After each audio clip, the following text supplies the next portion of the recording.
पहले हम महाराष्ट्र सरकार के राजनीतिक संकट की बात करेंगे, क्योंकि ये कहा जा रहा है कि उद्धव ठाकरे की सरकार अल्पमत में है। बीजेपी ने उद्धव ठाकरे से इस्तीफा मांगना शुरू कर दिया है। 2.5 साल पहले जब ये गठबंधन हुआ था, यानी उद्धव ठाकरे जब महाराष्ट्र के मुख्यमंत्री बने थे, तब से ये कहा जा रहा था कि सरकार ज्यादा दिन नहीं टिकेगी। किसी तरह से 2.5 साल तक तो ये सरकार चली, लेकिन अब इस पर संकट के बादल मंडरा रहे हैं। तो आज मास्टर स्ट्रोक में हम इसी सवाल का विश्लेषण करेंगे कि महाराष्ट्र में ये नौबत क्यों आई, क्यों शिवसेना के सबसे वरिष्ठ नेताओं में से एकनाथ शिंदे बगावत पर उतर आए हैं, क्या उद्धव ठाकरे को विचारधारा से समझौता करना महंगा पड़ गया है। ये वो तमाम सवाल है जिनका विश्लेषण होगा। ये तस्वीर आपको याद होगी, कांग्रेस की अध्यक्ष सोनिया गांधी, उद्धव ठाकरे, उनके बेटे आदित्य ठाकरे, उनकी मुलाकात हो रही है। जिस सोनिया गांधी का जीवन भर शिवसेना प्रमुख बाल ठाकरे ने विरोध किया, बाल ठाकरे के बाद उद्धव ठाकरे ने भी सोनिया गांधी और कांग्रेस पार्टी के खूब खिलाफ बोला। लेकिन इसके बाद जब सत्ता के लिए गठबंधन की बारी आई, तो शिवसेना ने उसी सोनिया गांधी को चुन लिया, विचारधारा से समझौता कर लिया। कहीं इस वजह से तो शिवसेना में अब जाकर बगावत नहीं हो गई है, क्योंकि जानकार शुरुआत से ये मान रहे थे कि क्या शिवसेना जैसी विचारधारा वाली पार्टी का कांग्रेस से गठबंधन कभी हो सकता है, या ये गठबंधन ही गलत था। अब जब उसी कांग्रेस से शिवसेना की बगावत पर सवाल पूछा जा रहा है, तो वो इसे शिवसेना का अंदरूनी मामला बता रही है। जल्दी से आपको महाराष्ट्र के सियासी संकट का अपडेट अब मैं दे देती हूं। महाराष्ट्र के मंत्री और शिवसेना के नेता एकनाथ शिंदे शिवसेना के 29 से ज्यादा विधायकों के साथ गुजरात के सूरत में एक होटल में हैं। एकनाथ शिंदे ने मांग की है कि महाराष्ट्र में शिवसेना एनसीपी और कांग्रेस से गठबंधन तोड़े और बीजेपी का साथ देकर सरकार बनाए। शिवसेना आरोप लगा रही है कि उसके विधायक गुजरात से लौटना चाहते हैं, लेकिन बीजेपी ने उन्हें बंधक बना लिया है। शिवसेना को और ज्यादा टूट का डर सता रहा है, इसीलिए अब अपने बाकी विधायकों को शिवसेना होटल में शिफ्ट करेगी। कांग्रेस को भी अपने विधायकों के टूटने का डर है, इसलिए आज कांग्रेस ने विधायकों की एक मीटिंग बुलाई थी। मुंबई में बुलाई गई कांग्रेस विधायकों की मीटिंग में 44 में से 30 विधायक पहुंचे। कल सभी 44 विधायकों को फिर से बुलाया गया है। उधर शिवसेना ने एकनाथ शिंदे को बगावत के बाद विधायक दल के नेता के पद से हटा दिया है। अजय चौधरी शिवसेना विधायक दल के नए नेता चुन लिए गए हैं। इस संकट की अब पूरी रिपोर्ट आप देखिए। उद्धव बाळासाहेब ठाकरे ईश्वर साक्ष शपथ घेतो की ठीक 2.5 साल पहले 30 साल का अपना रिश्ता तोड़कर शिवसेना बीजेपी से अलग हो गई थी और मुंबई के शिवाजी पार्क में शपथ के साथ उद्धव ठाकरे महाराष्ट्र के 19वें मुख्यमंत्री बने थे।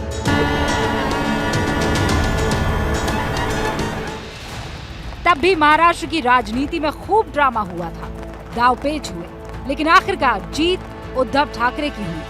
लेकिन अब समय का पहिया उल्टा घूमा है। श्री एकनाथ संभाजी शिंदे ईश्वर साक्ष शपथ घेतो की। जिन एकनाथ शिंदे ने उद्धव ठाकरे के बाद दूसरे नंबर पर शपथ ली थी, वो बगावत पर उतर आए हैं। महाराष्ट्र राज्याचे मुख्यमंत्री शिवसेना पक्ष प्रमुख उद्धव ठाकरे साहेबांच्या आशीर्वादाने जो एकनाथ शिंदे अपनी शपथ से ठीक पहले उद्धव ठाकरे का शुक्रिया अदा कर रहे थे, वो अब अपनी ही सरकार गिराने पर अड़े हुए हैं।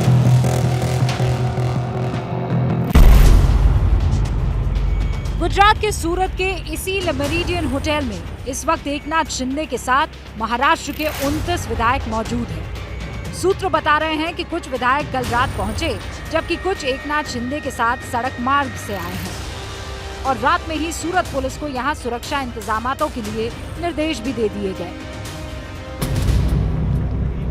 इन तस्वीरों में गाड़ी के अंदर जो नेता आपको दिख रहे हैं, वो महाराष्ट्र बीजेपी के बड़े नेता हैं।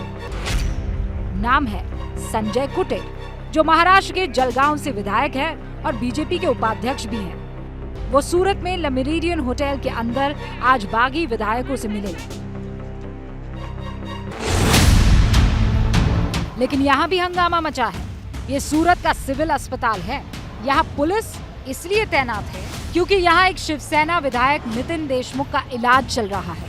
ये दावा है कि रात में नितिन देशमुख की तबीयत खराब हो गई थी, उसके बाद उन्हें इलाज के लिए यहाँ लाया गया है।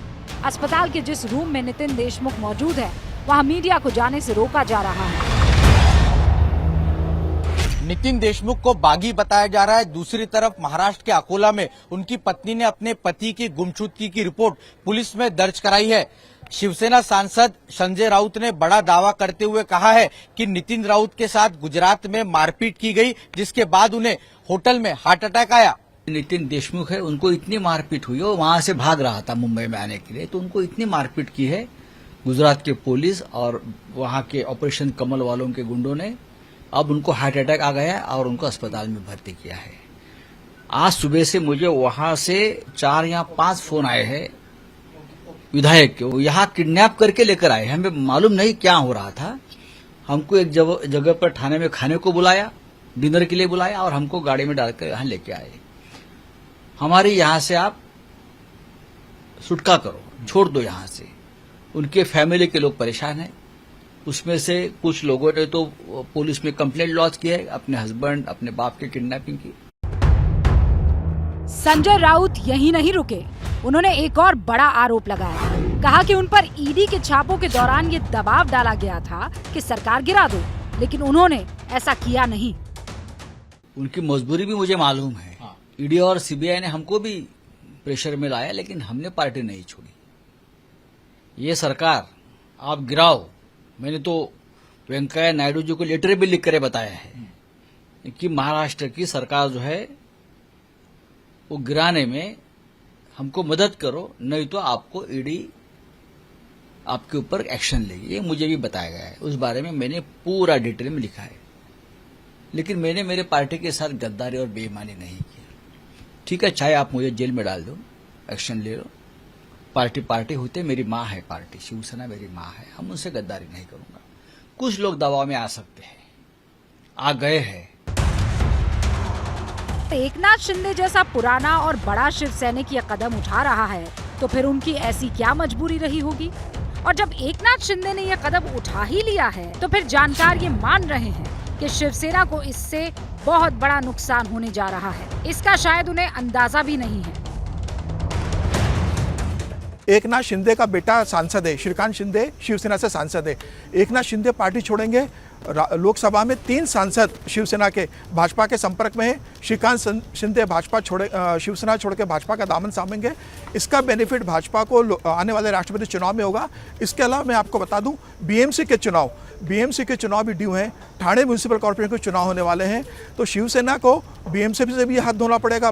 वृत्त मुंबई महानगर पालिका शिवसेना के हाथ से जाएगी, ठाणे म्यूनिसिपल कॉर्पोरेशन शिवसेना के हाथ से जाएगी, राज्य में सरकार शिवसेना के हाथ से जाएगी और लोकसभा में सांसदों की संख्या शिवसेना की आधी हो जाएगी। बगावत के पीछे एक वजह ये भी बताई जा रही है कि सरकार को उद्धव नहीं, शरद पवार चला रहे थे, जिसकी वजह से पुराने शिव सैनिक नाराज हैं। लेकिन वही शरद पवार इसे शिवसेना का अंदरूनी मसला बता रहे हैं। ये पिछले 2-2.5 साल में this is the third incident. इससे पहले 2 हुए थे। कुछ बदलाव करना या किसी को वहाँ मौका देना, वो उनका इंटरनल इशू है, जो शिवसेना की लीडरशिप इस पर जो कुछ तय करेंगे इसके साथ हम रहेंगे। मगर मुझे पूरा विश्वास है कि उद्धव ठाकरे के नेतृत्व पर वहाँ जो गवर्नमेंट चलाई है, इसमें कोई बदलाव करने की आवश्यकता हमें लगती नहीं। वहीं इस पूरे प्रकरण ने नेता दंपति रवि और नवनीत राणा को भी खुश होने का मौका दिया है। दोनों उद्धव ठाकरे पर तंज कस रहे हैं। 1/3 अगर लोग टूटते हैं पार्टी में से, तो आपने खुद पे विचार करना चाहिए। पार्टी के विधायकों पे कोई चीज का एलिगेशन लगना नहीं चाहिए, क्योंकि 2.5 साल में आपने जिस तरीके से उनके साथ ट्रीट किया, या जिन अलायंस पार्टी के साथ आप रहे हैं उन्होंने उनके साथ जो ट्रीट किया, मुझे लगता है उनका दुखना बराबर। संकट मेरे महाराष्ट्र पे, वो मैं पहले दिन से कह रही हूँ, वो दूर होना चाहिए। संकट मोचन ही बचाएंगे हमारे महाराष्ट्र। किसी ने सरकार तोड़ने की कोशिश नहीं किया। ये विद्रोह उनके पार्टी के एमएलए ने किया है। महाविकास आघाड़ी में कांग्रेस में भी ऐसा ही विद्रोह होने वाला है, उसकी भी रणनीति कांग्रेस के लोग कर रहे हैं। तो मुझे लगता है कांग्रेस के 1/3 लोग और भाजपा के 1/3 शिवसेना के 1/3 लोग एमएलए ये भाजपा में जाने वाले हैं। यानी एक बार फिर से महाराष्ट्र की राजनीति में एक दिलचस्प मोड़ आ गया है। जानकार ये बता रहे हैं कि ऊंट किसी भी करवट बैठ सकता है, लेकिन फिलहाल तो उद्धव की सरकार मुश्किल में दिख रही है। सवाल ये पूछा जा रहा है कि महाराष्ट्र की महाविकास आघाड़ी गठबंधन की सरकार में आखिर ये नौबत आई तो आई क्यों, कि शिवसेना के इतने वरिष्ठ नेता को बगावत करनी पड़ी। जो महाराष्ट्र की राजनीति को समझते हैं उन्हें पता है कि ये तो होना ही था, क्योंकि जब से महाराष्ट्र में शिवसेना, एनसीपी और कांग्रेस के गठबंधन की सरकार बनी थी, उसी दिन से ये तय माना जा रहा था कि इस गठबंधन में दरार पड़ेगी, जरूर पड़ेगी। और एकनाथ शिंदे के साथ 4 और मंत्रियों की बगावत से ये साफ भी हो गया है। सूत्र हमें बता रहे हैं कि बागी विधायकों का बड़ा आरोप है कि सरकार पर पूरी तरह से शरद पवार का कंट्रोल था। इनफैक्ट है, शरद पवार ही महाराष्ट्र की सरकार चला रहे हैं। एकनाथ शिंदे को यह लग रहा था कि उनके साथ सौतेला व्यवहार हो रहा है। यह भी लग रहा था कि उन्हें काम करने की छूट नहीं मिल रही है। इसके अलावा शिवसेना के विधायकों को भी यह लग रहा है कि अपनी ही सरकार में उनके काम नहीं हो पा रहे हैं। यह भी कहा जा रहा है कि आदित्य ठाकरे की दखलंदाजी बढ़ती ही चली जा रही थी। इसी वजह से एकनाथ शिंदे ने बगावत कर दी। एकनाथ शिंदे बहुत पुराने शिव सैनिक हैं। वो बाल ठाकरे को बहुत मानते थे, लेकिन परिवारवाद की वजह से उन्हें भी पार्टी से दूर जाना पड़ रहा है। पहले बाल ठाकरे की सुनी, उसके बाद उद्धव ठाकरे के अंडर में राजनीति करनी पड़ी। यहां तक कि उन्होंने ये कहा, अब जैसा कि ये कहा जा रहा है कि आदित्य ठाकरे की दखलंदाजी बढ़ रही थी, तो पुराने शिव सैनिकों को तकलीफ होना लाजमी है। उन्हें लगता है कि उन्होंने इस पार्टी के लिए अपनी पूरी जिंदगी दे दी, लेकिन विरासत परिवार को मिल रहा है, और इसीलिए बगावती तेवर आप एकनाथ शिंदे के इस वक्त देख रहे हैं। सवाल ये उठ रहा है कि मौजूदा संकट की शुरुआत हुई कहां से और कैसे। बहुत संक्षेप में ये भी आप समझ लीजिए। 10 जून को जब राज्यसभा चुनाव हुए थे, उसी दिन से महाराष्ट्र सरकार पर संकट के बादल मंडराने लगे थे, क्योंकि राज्यसभा की 6 सीटों पर शिवसेना, कांग्रेस और एनसीपी के 3 और बीजेपी के भी 3 उम्मीदवार जीत गए। महाराष्ट्र में बीजेपी के पास 106 विधायक है। निर्दलीयों को मिलाकर यह संख्या 113 हो रही है। लेकिन राज्यसभा चुनाव में बीजेपी को 123 वोट मिले। इसका मतलब क्या है कि सत्ता पक्ष के 10 विधायकों का वोट बीजेपी के उम्मीदवारों को मिला। इसके बाद राज्य में जब एमएलसी का चुनाव हुआ तो बीजेपी को 134 वोट मिले। यानी अब सत्ता पक्ष के 21 विधायकों के वोट बीजेपी के उम्मीदवारों को मिले। इसी से यह पता चला कि महाराष्ट्र की सरकार में तो बगावत हो रही है और पुरजोर तरीके से हो रही है। राजनीतिक विश्लेषक भी ये पूछ रहे हैं कि क्या महाराष्ट्र में बीजेपी की सरकार बनने जा रही है। वैसे बीजेपी को पिछली बार धोखा मिल चुका है। 2019 में चुनावों के बाद जब शिवसेना मुख्यमंत्री के पद के लिए अड़ गई थी, तो बीजेपी ने अजीत पवार के साथ मिलकर रातों रात महाराष्ट्र में सरकार बना ली थी। लेकिन हुआ क्या, शरद पवार ने अपने विधायकों को और भतीजे अजीत पवार को वापस अपने पक्ष में कर लिया और फिर एक ऐसा गठबंधन बनाया जिसकी कल्पना भारतीय राजनीति में कभी नहीं की गई। मुख्यमंत्री बने उद्धव ठाकरे। लेकिन अब ठाकरे की सरकार पर संकट है। हमें बीजेपी के नेता देवेंद्र फडणवीस की वो बात याद आ रही है, वो बयान याद आ रहा है जो उन्होंने अपनी सरकार जाने के बाद महाराष्ट्र विधानसभा में दिया था। सुनिए। मेरा पानी उतरता देख मेरे किनारे पर घर मत बसा लेना। मेरा पानी उतरता देख मेरे किनारे पर घर मत बसा लेना। मैं समंदर हूं, लौट कर वापस आऊंगा। अब ये समंदर लौट कर वापस आता है कि नहीं, क्योंकि बीजेपी के कई वरिष्ठ नेता ये कह रहे हैं कि अभी फल कच्चा है। देखते हैं। आगे बढ़ेंगे और बात करेंगे बाढ़ की। जून जुलाई के महीने में हर साल असम से बाढ़ की खबर आती है। समूचा असम बाढ़ में डूब जाता है। इस साल भी असम में ये बुरा हाल है और कहा जा सकता है कि असम में ये बाढ़ की पहली लहर है। जब जुलाई में मानसून की बारिश तेज होगी तो असम में बाढ़ का संकट और गहराएगा और पूरी आशंका इस बात की। असम के 30 से ज्यादा जिले बाढ़ की चपेट में हैं। 40 लाख से ज्यादा लोग बाढ़ में घिरे हैं। एनडीए की तरफ से राष्ट्रपति पद के उम्मीदवार के तौर पर द्रौपदी मुर्मू के नाम पर मोहर लग चुकी है। अभी कुछ देर पहले बैठक खत्म हुई, जेपी नड्डा आए मीडिया के सामने और उन्होंने कहा कि हम चाहते हैं कि पूर्वी भारत से एक चेहरा आए और इसीलिए ये नाम आगे रखा गया है। अब सवाल ये है नीरज कि कब नामांकन भर सकती हैं और आगे की प्रक्रिया? देखिए, नामांकन की तिथि अभी उन्होंने खुलासा नहीं किया, लेकिन जो हमारी जानकारी है उसके अनुसार 25 और 26 को सभी मंत्रियों को रहने के लिए कहा गया है। तो माना यह जा रहा है कि 25 या 26 में किसी दिन नामांकन हो सकता है, पहली चीज़।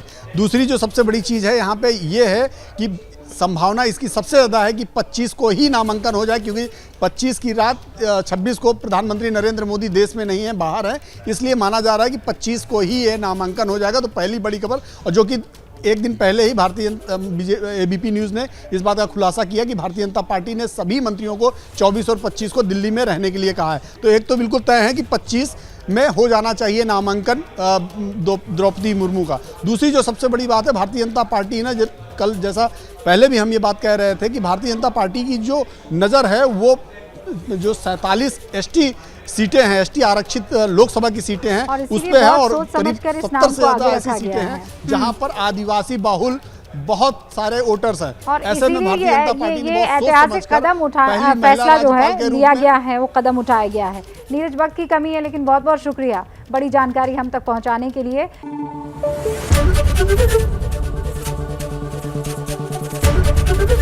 एबीपी न्यूज़ आपको रखे आगे।